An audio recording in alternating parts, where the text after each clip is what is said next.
Planetário de São Paulo foi inaugurado em 26 de janeiro de 1957 e, ao longo de todos esses anos, vem divulgando a astronomia e as ciências afins por meio de suas apresentações, de cursos, palestras, seminários e observações astronômicas.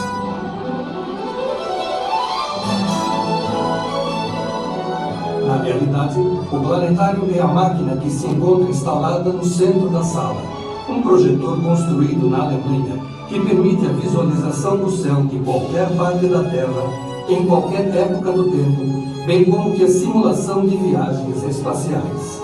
Com seus recursos, conheceremos hoje um pouco deste imenso e fascinante universo que vivemos.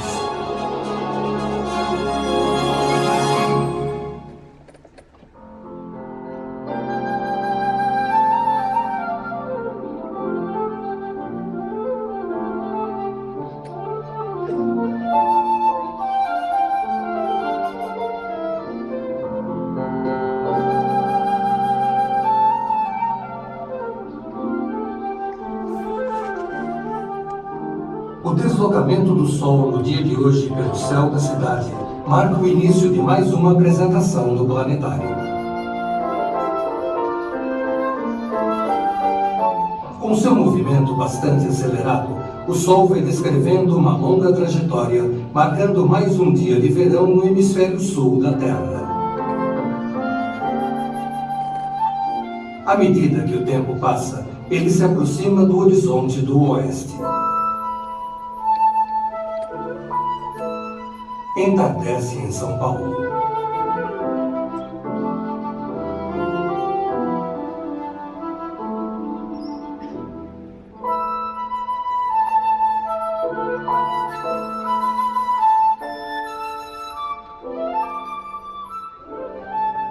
O Sol já se escondeu.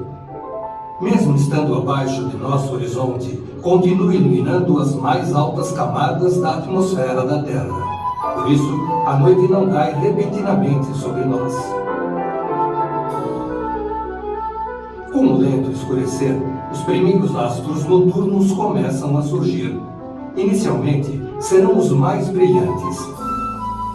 Com a aproximação do fim do crepúsculo da tarde, as estrelas de mais fraco brilho também se fazem presentes. Com elas, já delineamos os contornos das principais constelações. No horizonte do oeste, vão se desvanecendo os raios do Sol, um último adeus ao dia que se foi.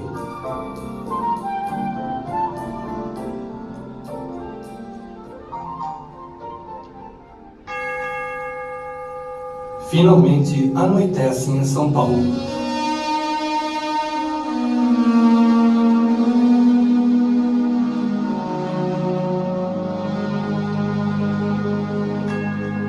Ao olharmos para o firmamento, ficamos decepcionados com a aparente pobreza de astros.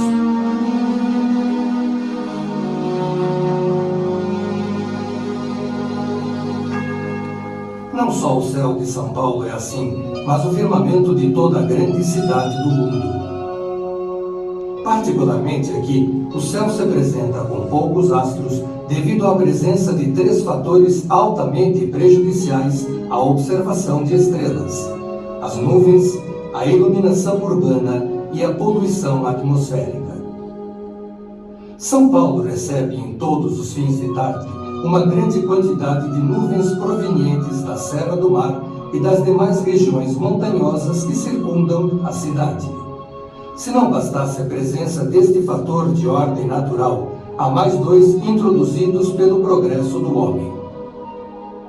Sendo uma das maiores cidades do mundo, São Paulo é bastante iluminada.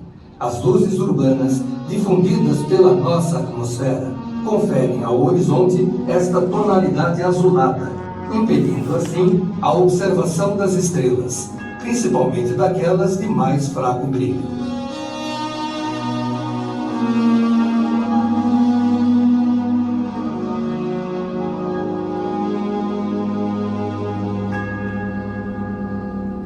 Por fim, diariamente, veículos e indústrias lançam para o ar uma grande quantidade de fumaça fuligem, fumaça e poeira que contribuem para que o paulistano tenha sempre diante de si um céu como este, muito pobre em estrelas. Mas viemos hoje ao planetário e conheceremos agora como é o céu de São Paulo sem a presença das nuvens, da iluminação urbana e da poluição atmosférica.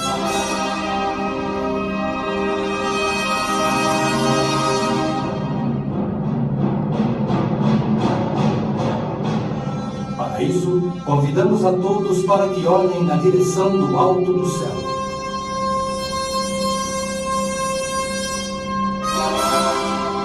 À medida que o planetário for eliminando todos esses fatores adversos, o firmamento se transformará em um espetáculo inesquecível para todos.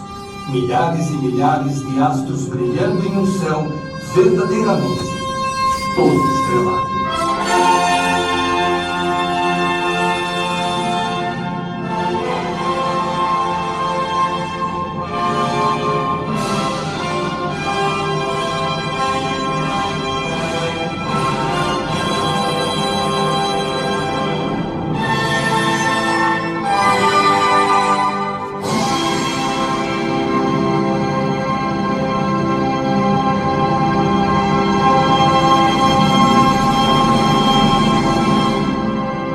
E aí está.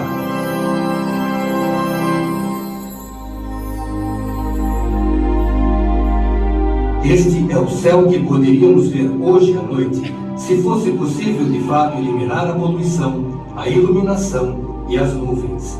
No firmamento que ora observamos, há cerca de 5.000 estrelas, até mesmo as de sexta magnitude, que se encontram no limite de nossa visibilidade. Seguramente, observando-se um céu tão estrelado como este, é difícil para nós avistarmos uma estrela em uma dada noite e na noite seguinte tornar a observar o mesmo astro. Foi devido a esta dificuldade que os povos que viveram há muito tempo atrás dividiram o céu em diversas partes, em regiões às quais damos o nome de constelações. Atualmente, o firmamento encontra-se dividido em 88 partes ou em 88 constelações. Algumas delas são mais importantes e mais conhecidas. Veremos então as principais constelações presentes no céu da noite de hoje. Nossa observação começará nesta região do céu, onde está representada a figura de Órion, um gigante caçador imaginado pelos gregos.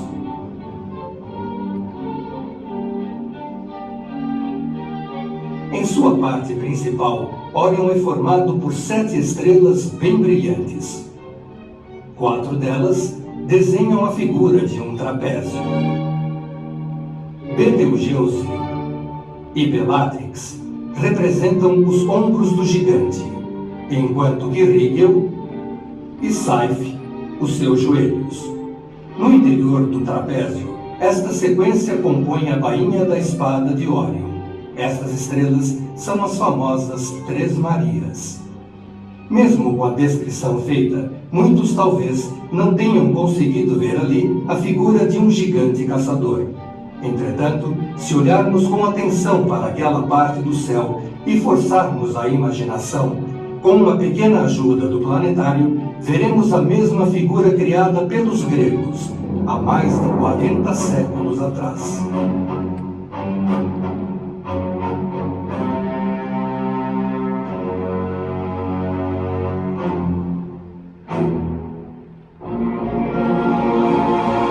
E aí está a constelação, tal como foi imaginada no passado e secundada por dezenas de outras.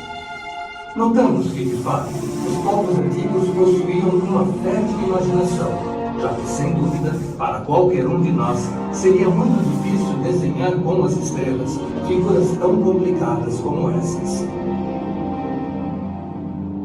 Diz uma lenda grega que Órion era filho de Netuno e Euríale, a filha de Minos, um dos juízes dos infernos. Educado por Atlas, o garoto tornou-se famoso por sua paixão pela caça e dedicação à astronomia. Quando adulto, transformou-se em um homem belo e extremamente alto. Conhecido por todos como o gigante caçador, diziam que sua estatura era tão elevada que quando Orion caminhava no oceano, sua cabeça sempre permanecia sobre as águas. Certa vez, passeando pela praia, Diana e Apolo viram algo se movendo sobre as ondas do mar. Apolo então desafiou Diana, dizendo ser ela incapaz de atingir aquele alvo desconhecido e que se movia ao longe. Era, na verdade, a cabeça de Orion. Com o seu orgulho ultrajado, a deusa da caça desferiu em direção ao objeto uma sequência de flechas mortíferas que se cravaram na cabeça do gigante. Ao saber que havia, sem querer, tirado a vida de Orion, Diana, muito aflita, suplicou a Júpiter o favor de levá-lo aos céus. O deus dos deuses, diante do enorme sofrimento de Diana, transformou o gigante caçador na mais bela de todas as constelações. Para nós, habitantes do hemisfério sul da Terra, Orion é a constelação associada ao verão, estação do ano que atravessamos atualmente. O verão teve início no final do mês de dezembro e se estenderá até fins de março. Durante esses 3 meses, Orion é a constelação mais fácil de ser avistada ao pôr do sol. Nas proximidades das Três Marias, encontra-se um dos objetos mais famosos do firmamento, a grande nebulosa de Orion, uma imensa nuvem de gás onde novas estrelas estão se formando. Situada a 1350 anos-luz, é a região de formação estelar mais próxima da Terra. A nebulosa tem milhares de massas solares e se estende por uma região cujo diâmetro é equivalente a 40.000 vezes a distância de Plutão ao Sol. O brilho e a coloração que a nuvem apresenta deve-se ao fenômeno da fluorescência de seus gases. Estes, extremamente rarefeitos, absorvem a intensa radiação ultravioleta emitida pelas estrelas que compõem o sistema estelar Theta Orionis, um conjunto de 4 estrelas muito quentes localizadas no interior da nebulosa. De Orion, seguindo o alinhamento das Três Marias em direção ao sudeste, encontramos a estrela Sirius, a mais brilhante do céu noturno. Das estrelas visíveis a olho nu, ela é a segunda mais próxima ao sistema solar, a 8,7 anos-luz de distância. Sirius possui quase 2 vezes o diâmetro do Sol e mais que o dobro de sua massa. Com uma temperatura superficial de 10.000 graus, emite para o espaço 25 vezes mais energia que o nosso Sol.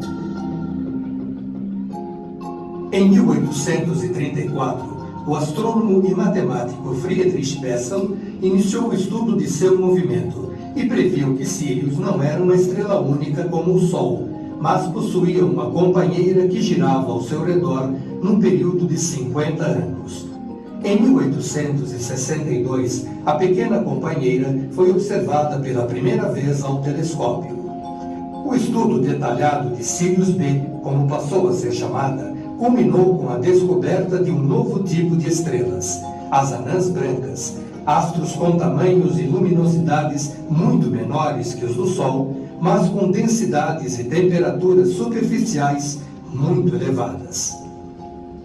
Sirius B, por exemplo, possui 98% da massa do Sol e um diâmetro menor que o da Terra, o que a torna um objeto extremamente denso. Enquanto cada centímetro cúbico do Sol possui, em média, apenas 1,4 grama de matéria, dentro de cada centímetro cúbico de Sirius B cabem cerca de 170 quilos. Na antiguidade, Sirius era conhecida pelos egípcios como a Estrela do Nilo.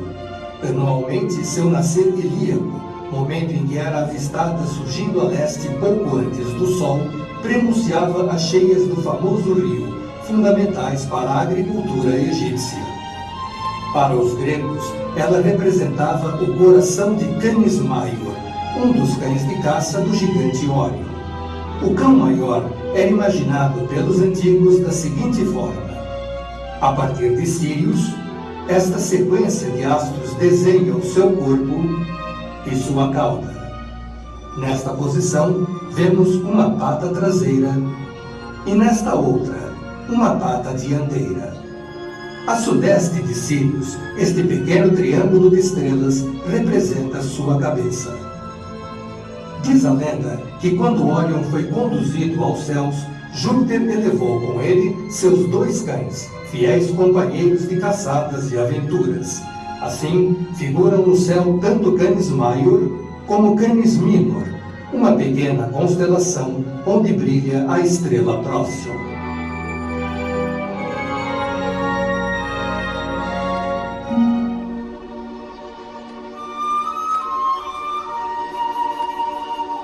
Tomando-se o alinhamento das 3 Marias no sentido do noroeste, encontramos a constelação de Taurus, o touro branco no qual Júpiter se disfarçou para raptar a princesa Europa, a filha única de Agenor, o rei da Fenícia. Em sua parte principal, Taurus é formado por 2 aglomerados estelares abertos, facilmente vistos a olho nu.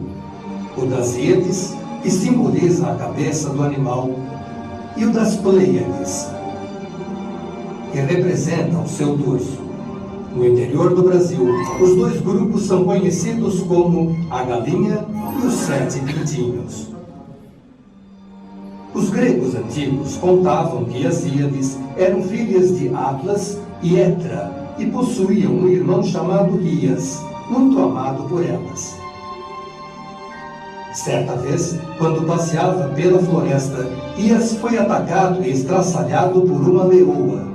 Quando souberam da tragédia, as irmãs choraram tanto que os deuses do Olimpo, tomados de compaixão, elevaram-nas aos céus, e desde então choram no firmamento a perda do irmão querido.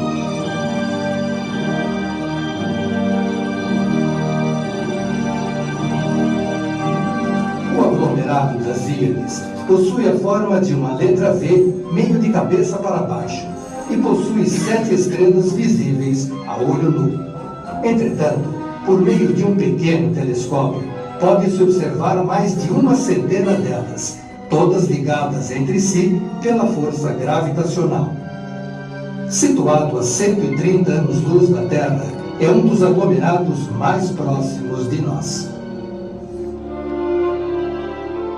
Em uma das extremidades do V, destaca-se a principal estrela da constelação, Aldebaran, o olho do touro. Embora pareça pertencer ao aglomerado, ela não faz parte do conjunto, encontrando-se a 65 anos-luz da Terra, cerca da metade da distância que nos separa das Íades. Aldebaran é uma estrela gigante e de cor alaranjada. Um pouco mais a oeste, o aglomerado das Pleiades conta com 7 estrelas visíveis a olho nu, associadas às 7 filhas de Pleione e Atlas, que foram transformadas em estrelas como forma de punição ao pai por querer desvendar os segredos dos deuses. A 440 anos-luz de distância do Sol, as Pleiades contêm cerca de 500 componentes. As 9 estrelas mais brilhantes são gigantes azuis, mais quentes e mais jovens que as Íades. Observado através de um potente telescópio, o aglomerado exibe uma tênue nebulosidade, pois está atravessando uma região mais densa do meio interestelar. Nas proximidades desta estrela, chamada Zeta Tauri, há uma outra nebulosidade de natureza diferente da das Pleiades. Descoberta por John Davis em 1731, foi catalogada como M1 27 anos depois pelo astrônomo francês Charles Messier. Conhecida popularmente como a nebulosa do Caranguejo, A M1 é uma nuvem de gás resultante da explosão de uma estrela em supernova, fato que ocorreu no ano de 1054 de nossa era. Em seu interior, os astrônomos descobriram um corpo celeste remanescente da explosão, que apresenta um rápido movimento de rotação e uma intensa emissão unidirecional de ondas de rádio e de raio-x. A este objeto foi dado o nome de pulsar.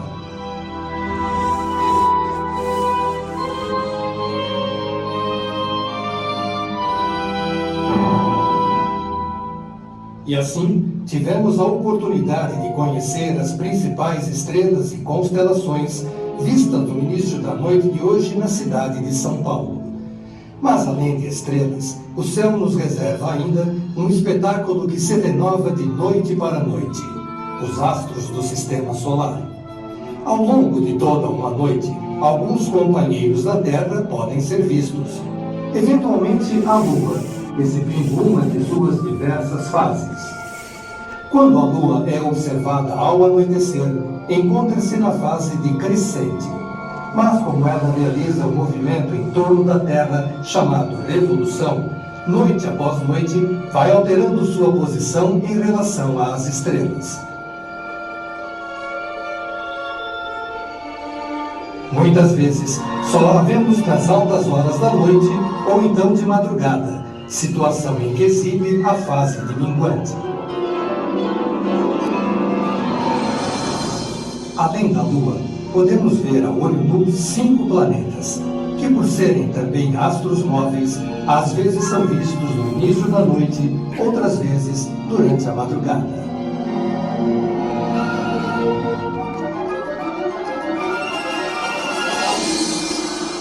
Dentre eles, há 2 situados entre a órbita da Terra e o Sol. São Mercúrio e Vênus. Por estarem nesta situação, são observados sempre um pouco depois do pôr do Sol, ou então um pouco antes do Sol nascer. Mercúrio, o mensageiro dos deuses, é o planeta mais próximo ao Sol. Vênus, a deusa da beleza, é conhecido por muitos como a estrela d'alva. Para além da órbita da Terra estão os demais planetas. Marte, Júpiter e Saturno são observados à vista desarmada e, dependendo de suas posições em relação à Terra e ao Sol, aparecem nas mais variadas horas da noite. Marte, o planeta vermelho, era a representação do deus da guerra na antiguidade. Júpiter é o gigante dos mundos, o maior planeta do Sistema Solar. Saturno é conhecido como o planeta dos anéis. Bem, até agora, estivemos observando o céu em partes ou em regiões. No entanto, se a partir de agora olharmos para o céu em sua totalidade, para as estrelas em seu conjunto, perceberemos que o firmamento não permanece parado. Pelo contrário, ele se movimenta e move-se naquilo que em astronomia chamamos de movimento diurno da esfera celeste. Com este movimento, as estrelas, os astros em geral, vão surgindo para um lado do horizonte que chamamos de leste, nascente, oriente ou levante. Lentamente vão ganhando altura. Vão, por assim dizer, subindo no céu, até que cruzam a região mais alta, a partir da qual vão descendo, perdendo altura, até atingirem o oeste, ocaso, poente ou ocidente. O mesmo ocorre com o Sol em todos os dias. Na realidade, o movimento diurno é ilusório, pois não é o céu que gira de leste para oeste, e sim a Terra, devido ao seu movimento de rotação, é que está continuamente girando em sentido contrário, isto é, de oeste para leste. Com o passar do tempo, notamos que a paisagem celeste vai sendo gradativamente alterada. Estrelas e constelações que nós já conhecíamos desapareceram para os lados do oeste. Enquanto isso, novas estrelas, outras constelações surgiram a leste. E no planetário, já sabemos, o tempo passa de maneira bastante rápida. Observamos agora o céu da alta madrugada. Talvez os observadores mais atentos tiveram a oportunidade de notar que em diversas direções do céu existem curiosos astros que se apresentam sob a forma de pequenas manchas esbranquiçadas. Algumas são, na realidade, grandes nuvens de gás, como a nebulosa de Órion que já conhecemos. Outras são galáxias distantes, como a pequena nuvem de Magalhães, localizada na constelação de Tucana, o Tucano, e a grande nuvem de Magalhães, na constelação de Dourado, o Dourado. Existem também manchinhas que são, na verdade, longínquos aglomerados de estrelas, como o aglomerado globular Omega Centauri, na constelação de Centauros. Em 1771, Charles Messier interessou-se por estes espetáculos do céu e organizou o primeiro catálogo, onde figuravam 103 objetos celestes vistos normalmente sob a forma de pequenas manchas e que eram observados da latitude da cidade de Paris. 45 deles foram descritos pela primeira vez por ele, utilizando-se de um pequeno instrumento óptico, uma luneta com 8 centímetros de abertura, pertencente ao Colégio de France. O catálogo de Messier, ainda utilizado pelos astrônomos amadores do mundo inteiro, reúne as informações mais significativas sobre as principais nebulosas, galáxias e aglomerados estelares do firmamento, identificados por um número precedido pela letra M, inicial do sobrenome do famoso astrônomo. Por isso, a galáxia de Andrômeda é também conhecida por M31. A grande nebulosa de Órion é a M42. E o belíssimo aglomerado estelar do tipo globular na constelação de Aquários é o M2. Apesar de até hoje Messier ser lembrado pela confecção deste catálogo, seu interesse de fato não era a descrição dos objetos celestes nele presentes. O catálogo foi elaborado para que o astrônomo evitasse confusões entre os objetos nebulosos do céu e os cometas que porventura surgiam. Messier, na realidade, era um caçador de cometas. Ao longo de sua vida, entre 1730 e 1817, descobriu 26 novos cometas. E por falar em cometas, que tal realizarmos uma pequena viagem para conhecê-los mais de perto? Teremos a oportunidade de conhecer, com detalhes, os astros mais vistosos do Sistema Solar, os cometas. É claro que para realizarmos uma viagem como esta, precisaremos agora da imaginação de todos. A partir deste instante, pense. Pense que você está sentado não mais dentro da sala de um grande planetário. Não. Agora, você está sentado no interior de uma imensa nave espacial e já está na rampa de lançamento e pronta para a partida.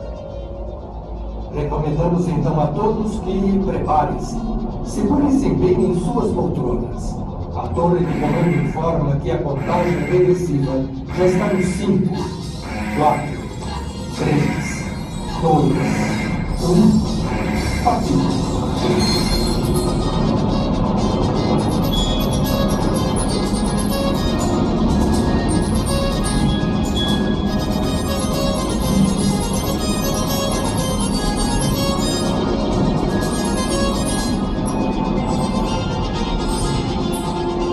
E após viajarmos milhões de quilômetros, interrompemos nossa viagem por aqui. Embora sua observação seja cada vez mais rara nos céus das grandes cidades, os cometas são astros que desde os tempos mais remotos atraem a curiosidade do homem. O caráter imprevisível de suas aparições, a forma extravagante, as dimensões e as variações de posição e de brilho tornaram os cometas protagonistas de épocas ou situações de terror. No passado, suas passagens nas proximidades da Terra eram sempre associadas a tragédias, como epidemias, guerras, catástrofes e todo tipo de maus presságios. Atualmente, sabemos que os cometas não são portadores de infortúnios. Pelo contrário, alguns astrônomos sugerem até que esses astros sejam responsáveis pelo surgimento da vida em nosso planeta. Muitos pesquisadores acreditam que os cometas se originam nos confins do sistema solar. Os de curto período, aqueles que empregam menos de 200 anos para orbitarem o Sol, parecem provir do cinturão de Kuiper, localizado pouco além da órbita de Netuno. Já os chamados cometas de longo período, aqueles com períodos orbitais de centenas ou eventualmente milhares de anos, parecem se originar de uma região esférica muito distante do Sol, chamada nuvem de Oort. Segundo o astrônomo Ian Hendrik Oort, responsável pela elaboração dessa teoria, a nuvem deve conter bilhões de cometas, e de cada 1000 deles, apenas um acaba se aproximando do Sol. Apesar da origem dos cometas ser ainda incerta, sabemos hoje em dia como eles se comportam, do que são formados e de que maneira tornam-se os astros mais vistosos do céu. Quando estão distantes do Sol, os cometas mostram-se como um conglomerado de partículas rochosas e substâncias congeladas. Nestas condições, são corpos de pequenas dimensões, apresentando formatos irregulares. À medida que caminham em direção ao sistema solar interior, as substâncias congeladas passam gradativamente do estado sólido para o de vapor, devido ao aumento da temperatura com a aproximação ao Sol. Surge, então, a cabeleira dos cometas, que normalmente atingem diâmetros da ordem de 150 mil quilômetros. Quando isto acontece, geralmente eles já se encontram nas regiões entre as órbitas de Marte e Júpiter. A cabeleira, também chamada de coma pelos astrônomos, mantém-se em torno do núcleo devido à atração gravitacional das partículas rochosas sobre os gases, e suas dimensões tornam-se cada vez maiores à medida que o astro se aproxima do Sol. Nas vizinhanças da Terra, os cometas sofrem novas alterações em seu aspecto. A ação do vento solar sobre a coma, mais intensa nesta região do sistema, excede a atração gravitacional do núcleo sobre ela, empurrando, por assim dizer, os gases e a poeira na direção oposta à do Sol. A cabeleira perde então a forma esférica e dá origem à cauda dos cometas. Com a crescente aproximação ao Sol, a cauda pode desenvolver-se cada vez mais, atingindo centenas de milhares de quilômetros de comprimento. Além da distância ao Sol, o desenvolvimento da cauda depende de outros fatores, como a composição química do cometa e o ciclo de atividade do Sol, ao qual o vento solar está intimamente relacionado. Os materiais que se desprendem da coma reagem de maneiras diferentes às perturbações sofridas pelo astro, originando dois diferentes tipos de caudas, a de gases e a de poeira. As caudas gasosas são geralmente retilíneas, sendo praticamente um prolongamento da reta imaginária que une o centro do Sol ao centro do cometa. Sua cor e seu brilho devem-se à ionização dos gases pela radiação ultravioleta do Sol. Já as caudas de poeira são normalmente curvilíneas e tendem a manter-se no plano da órbita do cometa, brilhando apenas por reflexão da luz solar nas partículas que a compõem.